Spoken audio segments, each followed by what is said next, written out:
Good afternoon, my dear brothers and sisters. Around us today and at this moment, two new things are happening. First, we know that our Chinese brothers and sisters are celebrating the Chinese New Year, the Lunar Year. Kaya sa inyo pong mga kapatid naming mga Inchik, Happy Chinese New Year po sa inyong lahat. No? Enjoy the tikoy and the food and your journey to Binondo later. And on the one hand, tomorrow it's a new liturgical season for us.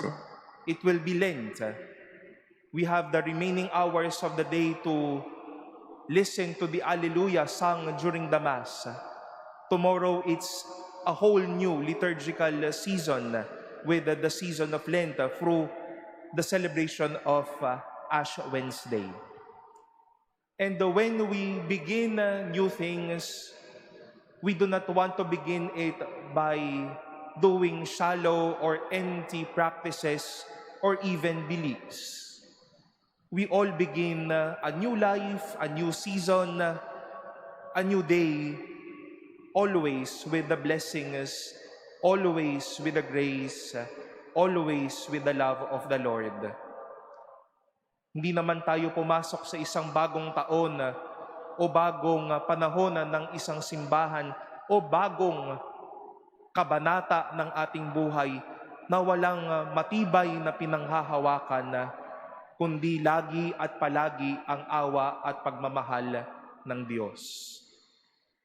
Jesus warned his disciples about the leaven of the Pharisees and the leaven of Herod. What are such leavens that Jesus said or told his disciples about? Leavens then would make a bread. Leavens then and now would make a bread thick. Any pastry placed with leaven would make it substantial, shall we say. Pero kahit papano, pipiin mo yan, makikita natin hindi naman pala talaga malaki. Hindi naman pala talaga malaman. It was the leaven of corruption, being too shallow in their own concept of life, being too empty with their faith and their practices of their religion. And such Jesus would not like his disciples to bring with them. But the blessings, the goodness, their faith, their confidence in Him. That is why it was also the same reminder of St. James in our first reading today.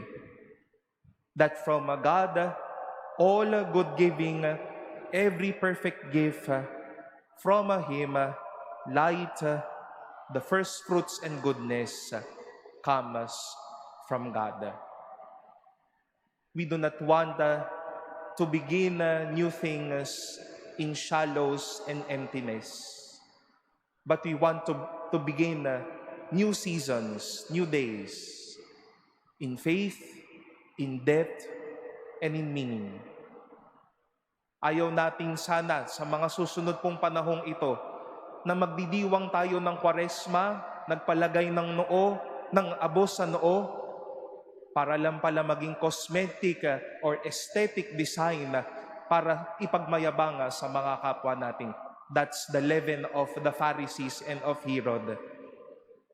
That we will be praying, kunyari nagdadasal, pero pang picture lang pala sa social media. Leaven of the Pharisees and the leaven of Herod.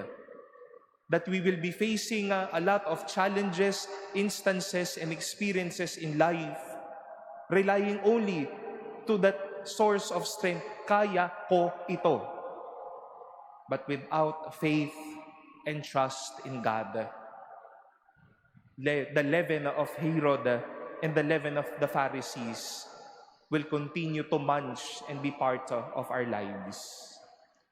Let us begin this new seasons not with our own strengths and the leavens that are shallow and empty, but with meaning, with faith, and in depth, from the blessings of the Lord and from His goodness as well.